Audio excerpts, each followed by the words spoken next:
Good morning, friends. It's January of 2020, and this year I wanted to start a YouTube channel with a specific focus on bird watching and bird photography with a specific focus on India. Now, you might ask why I'm qualified to do that. Well, actually, I hold a degree from Bombay Natural History Society on ornithology. I've authored a couple of books, The Birds of Tamil Nadu and Birds of Coimbatore, the last few years, and and I've been watching birds in the last 5 years. I've recorded close to about 775 species of birds in the Indian subcontinent, which many people find astounding. So the reason for my starting this channel is I simply want to share the joy of birding with a larger community. So, and I wanted to talk on a different topics on bird watching, starting in this new year. And a lot of people, I find a lot of people being confused on like how to get started with watching birds. And we're going to talk on this topic for the entire year and maybe God willing the years to come. So at the very basic level, what we need to start watching birds is to have a curiosity about the natural world around us. I think that's the number one. And to start watching birds, what you need basically is a field guide, which is indispensable because you'll watch birds, you'll not know what their names are. So, a field guide will help you find the names, and in some cases, you also get to know their lifestyle and what they eat and how they breed and things like that, which is, of course, very interesting to know. So, one of the field guides that I keep revisiting, and one of the first field guides that I bought is this Book of Indian Birds by Dr. Salim Ali. And what I like about this field guide is that at the beginning section of this field guide, there's a small guide as to how you identify the birds based on some prominent features. For example, if you look at this, it gives a guide on how to identify birds, birds with a prominent bill, birds with a prominent tail, uh, birds with some prominent crest, birds with certain color. So it basically zeroes in on a list of birds which can probably match some interesting features that they have. And so a lot of people find it very helpful, and I personally found it very helpful in the beginning days of bird watching, where I'd see a bird, and the only thing that I could observe about it is its color. So, and I'd go through this book to find out, like, let's say I found a yellow color bird. I'll see the list of birds, the short list of birds, which which are of yellow color, and then I'll browse through each one of them to see what is that I actually saw and what its name is.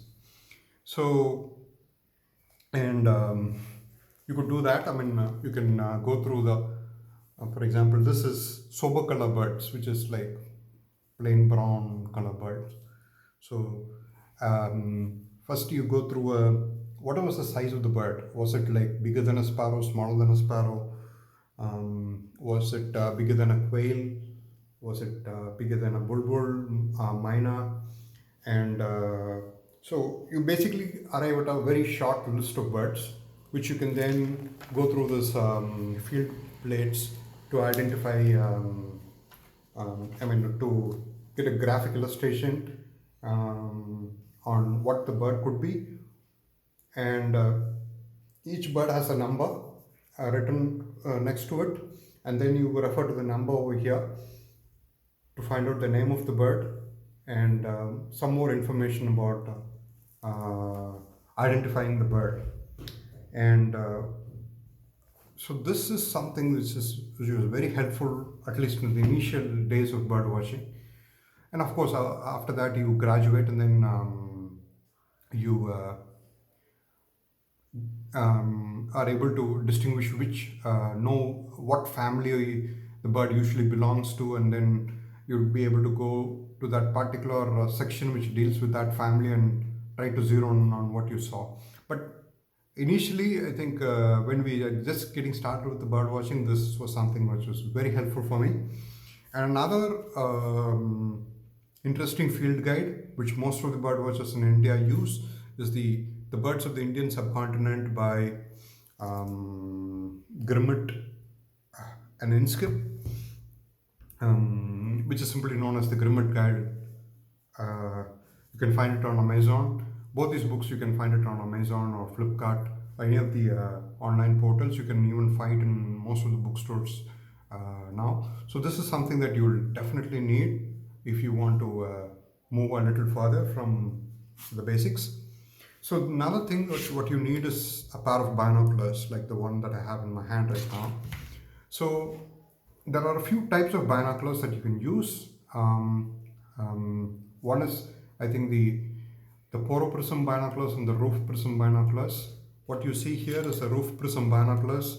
The roof prism binoculars, the advantage is that they are quite lightweight and easy to, they don't cause a pain on the neck when you carry them on the field for a long period of time. And the Poro prism binoculars are slightly bulkier, but then they are also very inexpensive. That's their advantage. And the other thing about binoculars is that they come in a variety of sizes. So if you are into cricket and sports and things like that, a 6x25 binoculars is what you're looking for. For bird watching specifically, I've found 8x40 or a 10x50 binoculars to be adequate.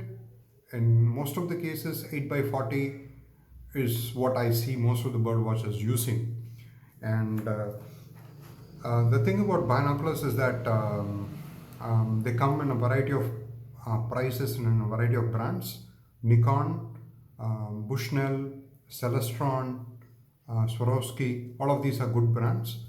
And the other thing about binoculars is that the price also varies, and starting right from 2000 rupees to even 3 lakh rupees. Some of the Swarovski binoculars are quite expensive, but then again, they help in certain situations. For example, it was a very bright day and you have the bird against the sun. You're not able to make out the colors of the bird. Swarovski, the most expensive binoculars that you get. If you see the bird through the binoculars, you'll be able to make out at least a little bit of the colors of the bird. That's because of the kind of the filters and the coatings that they use on the binoculars, and that's the reason why they're so expensive. So that said, to begin with, I think you can start with around 7,000 rupees is a good budget to start with for the binoculars. And the Nikon has like a number of binoculars at that price range. So I suggest you take a look at that. And you can also do a little bit of research online to find out what binocular fits your budget and also your needs. So another thing what you need while going to the field is like a notepad like this to make note on the observations. So with this, I think you will be able to start with bird watching. And one of the first things that you can do to start watching birds is observe the birds around your own home. And you'll be surprised at the number of birds that are there. Normally, a lot of people are able to identify house crow, a jungle crow, a sparrow, a pigeon, a peacock, and so on and so forth. But then once you start observing these birds by binoculars, you'll be able to appreciate the features at a much better level. And you'll also be able to identify a lot of birds which you haven't paid any attention to previously. And that was the case with me, and I'm sure that will be the case with you as well. So, with this short intro, I'd like to end the first channel video, and don't forget to like, share, and subscribe this video. I will be posting a lot of good information about bird watching and bird photography in this YouTube channel. We'll also have a lot of interviews with leading personalities in this field, and a lot of exciting stuff coming up. And Happy New Year, and stay tuned. Thank you.